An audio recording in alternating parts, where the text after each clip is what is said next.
A ideia de focar no presente, como nos lembra Gandhi, é profundamente libertadora. Em um mundo onde somos constantemente pressionados a planejar o futuro e reviver o passado, redirecionar nossa atenção para o agora é quase um ato de resistência consciente. Quando Gandhi diz que não deseja prever o futuro e que Deus não lhe deu controle sobre o momento seguinte, ele está reconhecendo uma verdade essencial. O futuro é incerto e o passado é imutável.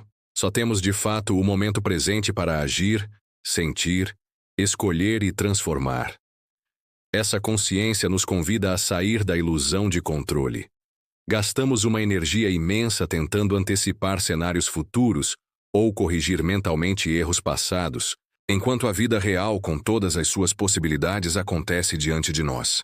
Quando voltamos para o agora, não apenas nos tornamos mais eficientes, como também mais humanos. Estamos mais presentes para as pessoas ao nosso redor, mais atentos ao que sentimos, mais capazes de perceber nuances que antes passavam despercebidas. Além disso, o foco no presente nos protege da ansiedade, que geralmente nasce do medo do que pode acontecer, e da culpa, que brota daquilo que já aconteceu. Viver o agora não é ignorar o futuro ou o passado, mas sim reconhecer que só se constrói o futuro e só se ressignifica o passado a partir do presente. Gandhi nos mostra que a paz interior e a sabedoria prática caminham lado a lado com a aceitação do tempo real em que a vida se manifesta este instante. Aceitar o momento presente é uma prática poderosa, embora muitas vezes mal compreendida.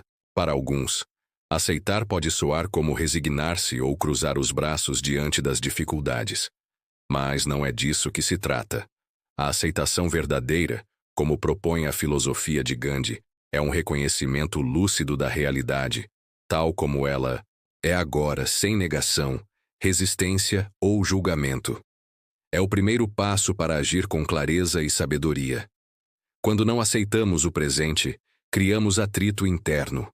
Queremos que as coisas sejam diferentes do que são. Resistimos emocionalmente ao que já está diante de nós, e isso nos desgasta. Gastamos energia tentando modificar imediatamente o que não está sob nosso controle, ou negando as emoções que sentimos, como frustração, medo ou tristeza. Essa resistência, silenciosa mas constante, nos impede de enxergar possibilidades e agir com eficácia. A aceitação, portanto, não é passividade, mas sim abertura. É dizer, é assim que está agora. E a partir dessa realidade, o que posso fazer? Ao fazer isso, deixamos de brigar com o que é e começamos a nos mover com mais leveza.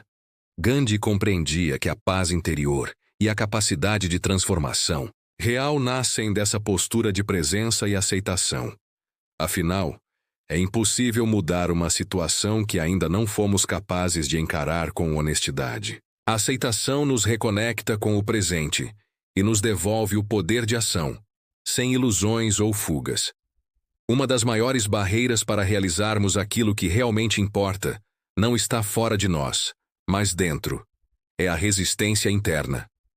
Essa resistência se manifesta de muitas formas sutis: procrastinação, autossabotagem, medo do fracasso, dúvidas constantes. Na maioria das vezes, ela surge quando estamos diante de algo que exige coragem, mudança ou exposição. E quase sempre, essa resistência está enraizada em pensamentos que nos projetam para o futuro. E se não der certo? E se eu falhar? Ou nos prendem ao passado. Já tentei antes e não consegui, sempre fui assim.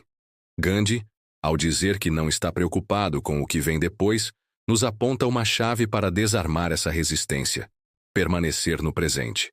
Quando estamos plenamente atentos ao agora, não há espaço para o julgamento antecipado do que pode dar errado, nem para os lamentos do que já passou. Há apenas o que pode ser feito neste instante. A mente, quando focada no presente, se torna aliada da ação, e não mais uma fonte de bloqueio.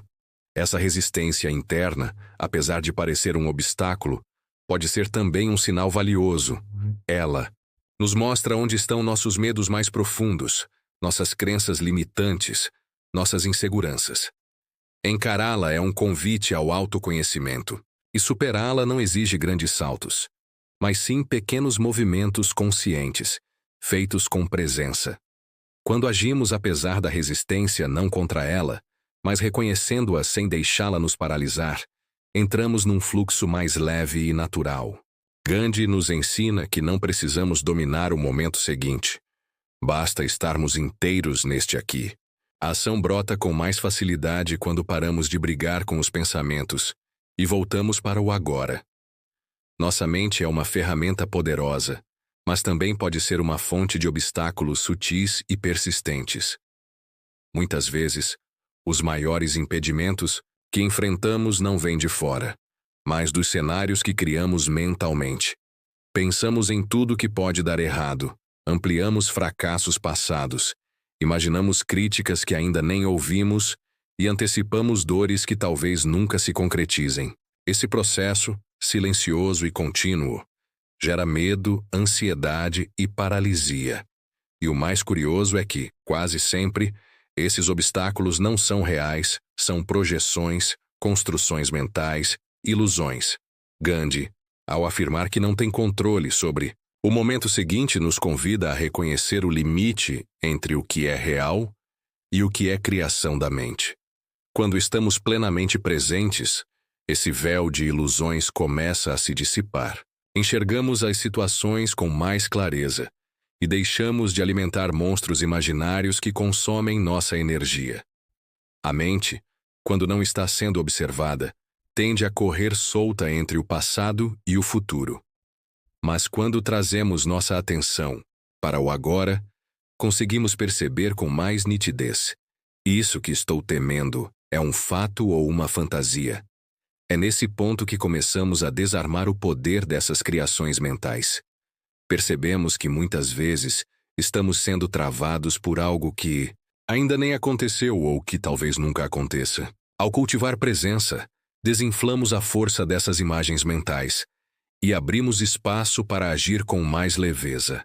A clareza vem quando saímos da cabeça e voltamos para o corpo, para a respiração, para a ação concreta do momento. Gandhi sabia que é nesse estado de atenção plena que nos libertamos das armadilhas ilusórias da mente e começamos a viver com mais verdade. Existe uma ligação direta e profunda entre estar presente e desempenhar bem qualquer tarefa, seja ela simples ou complexa. Quando estamos totalmente focados no agora, nossos sentidos, nossa mente e nosso corpo estão alinhados com aquilo que estamos fazendo.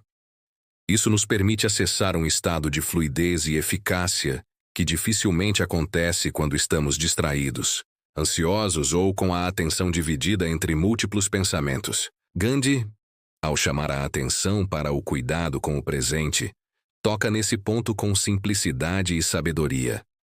É no agora que tudo acontece, inclusive o nosso melhor desempenho.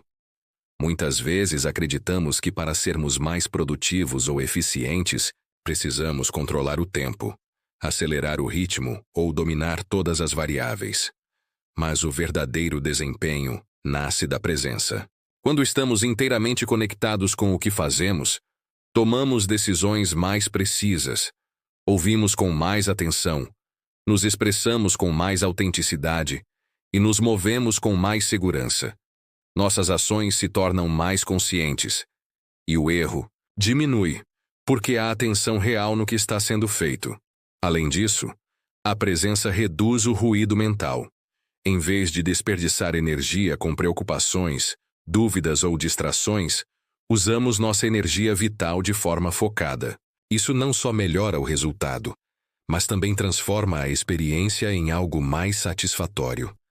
Até tarefas cotidianas, quando feitas com presença, ganham um sentido diferente, mais calmo, mais íntegro, mais vivo. Gandhi compreendia que viver com presença não é apenas uma prática espiritual, mas também uma forma prática de viver com qualidade. Quanto mais estamos no agora, mais entregamos o nosso melhor, não por obrigação, mas porque estamos inteiros no que fazemos. O desempenho, assim, deixa de ser um esforço forçado e passa a ser a expressão natural de uma mente presente e desperta. A ansiedade e a culpa são dois dos estados emocionais mais desgastantes que podemos experimentar, e ambos têm uma raiz comum: a desconexão com o presente. A ansiedade nasce do excesso de futuro, da tentativa de controlar, prever ou temer o que ainda não chegou. Já a culpa é filha do excesso de passado, de uma fixação em erros cometidos, oportunidades perdidas, ou palavras que gostaríamos de ter dito de outro modo. Ambas nos retiram do único tempo em que podemos agir e transformar: o agora. Gandhi, ao afirmar que não tem domínio sobre o momento seguinte, nos convida a abandonar essa ilusão de controle que sustenta tanto a ansiedade quanto a culpa. Ele nos lembra que a vida é feita de instantes e que só podemos vivê-los plenamente quando deixamos de lado o fardo do que já foi e o medo do que pode vir a ser. Quando estamos presentes, a ansiedade perde força, pois não há mais espaço para projeções catastróficas.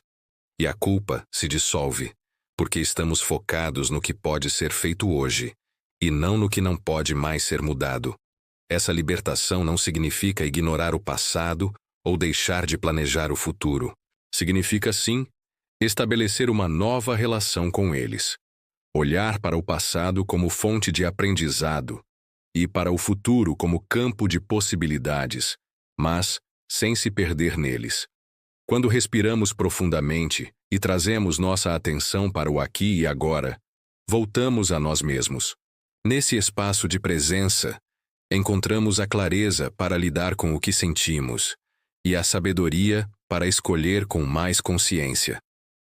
Gandhi sabia que não há paz sem perdão e que o perdão, tanto a si quanto aos outros, só pode florescer no presente. Da mesma forma, não há confiança verdadeira no futuro se não há entrega ao momento atual. Libertar-se da ansiedade e da culpa é, portanto, uma forma de reconquistar a liberdade interior e de viver com mais leveza, responsabilidade e compaixão. Ao mencionar que Deus não me deu controle sobre o momento seguinte, Gandhi expressa uma dimensão espiritual profunda que vai além da religião formal. Trata-se de reconhecer que existe algo maior que nós, seja chamado de Deus, vida, universo ou destino, e que, por mais que façamos planos ou busquemos segurança, não temos controle sobre o que virá. Esse reconhecimento, longe de gerar passividade, nos convida à humildade e à confiança. É uma entrega lúcida. Fazemos o nosso melhor no agora e soltamos o resultado, confiando que a vida seguirá seu curso. Essa confiança não é cega nem ingênua. Ela nasce da sabedoria de perceber os limites do nosso domínio e, ao mesmo tempo, da coragem de agir com integridade, mesmo sem garantias. A espiritualidade, nesse sentido, não se manifesta apenas em práticas religiosas, mas na maneira como encaramos a vida. Quando confiamos, deixamos de tentar controlar tudo obsessivamente, e com isso ganhamos liberdade interior. A ansiedade, o medo e o perfeccionismo perdem espaço quando compreendemos que não precisamos carregar sozinhos o peso do mundo. Viver com essa confiança é também viver com mais paz. É saber que não precisamos prever todas as variáveis antes de agir, porque o momento presente já é suficiente para nos orientar. É também aceitar que nem tudo sairá como queremos e que isso não significa falha, mas parte da natureza imprevisível da existência. Gandhi, em sua sabedoria, compreendia que a entrega ao presente é também uma forma de fé. Uma fé prática, serena, que não nega os desafios, mas se ancora na presença e na confiança de que a vida, mesmo em seus mistérios, tem um ritmo próprio que não precisa ser forçado. Essa espiritualidade prática nos ensina a soltar, a dar o passo com firmeza, sem precisar ver toda a escada. E é aí, nesse espaço entre o que controlamos e o que entregamos, que muitas vezes ocorrem os maiores milagres da vida. Um reencontro inesperado, uma solução que surge do nada, uma força que aparece no meio do cansaço. Tudo isso brota quando paramos de lutar contra o tempo e confiamos na sabedoria do presente. O medo, quando não observado com clareza, tem o poder de nos paralisar. Ele sussurra que não somos capazes, que o momento ainda não é certo, que algo ruim pode acontecer se agirmos. E assim adiamos sonhos, silenciamos verdades, evitamos confrontos necessários e permanecemos em zonas de conforto que, na verdade, nos sufocam. Gandhi, ao afirmar sua dedicação ao presente, nos oferece um caminho direto para romper esse ciclo. Agir. A ação consciente, enraizada no presente, tem um efeito transformador. Mesmo os passos pequenos, uma palavra dita com coragem, uma decisão tomada com firmeza, um gesto de compaixão tem o poder de desarmar o medo. Isso acontece porque o medo, muitas vezes, vive em nossas projeções mentais sobre o que poderia dar errado. Quando começamos a agir, deslocamos o foco da imaginação para a experiência concreta, e é na experiência que percebemos. O que parecia um monstro, muitas vezes era apenas uma sombra. Agir não significa agir impulsivamente ou sem reflexão. Significa não esperar por uma segurança total que nunca virá. A ação nos devolve o senso de autoria da própria vida. Ao dar o primeiro passo, mesmo com incerteza, provamos para nós mesmos que somos capazes de lidar com o processo, não importa qual seja o resultado final. Gandhi compreendia essa verdade. A transformação do mundo e de si mesmo não acontece por meio de teorias, mas por meio de atos simples, firmes e presentes. A resistência interna, o medo do fracasso, a dúvida sobre o futuro, tudo isso se dissolve, aos poucos quando nos movemos. É como atravessar um nevoeiro. Só enxergamos o caminho à medida que andamos. A ação nos ancora no agora e nos mostra, na prática, que não precisamos estar sem medo para agir. Precisamos apenas estar presentes o suficiente para não deixar o medo nos impedir.